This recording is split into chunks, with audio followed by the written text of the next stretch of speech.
It's time for a 6A showdown between two teams who have never met. It's the Spain Park Jaguars and the Macadory Yellow Jackets. The winner of this one goes to the second round for the second year in a row. All Macadory early, up 7-0. Justin Patton to Carter Fagan. Jackets on the move.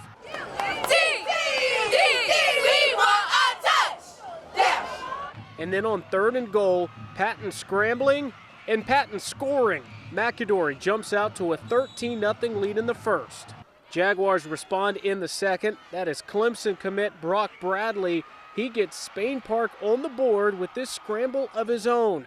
13-7 the score at halftime. Third quarter, Spain Park takes the lead. Bradley to the end zone. Ken Origo hauls it in. A big highlight for the Jaguars, who lead it now 14-13. To the fourth, the defense steps up with several takeaways. That is Carter Holloway with the interception, and Spain Park goes on to win it 24-13. Brock, congrats on this win. How much credit does your defense deserve for what they did in the fourth quarter? A whole lot of credit. You know, those guys came up big.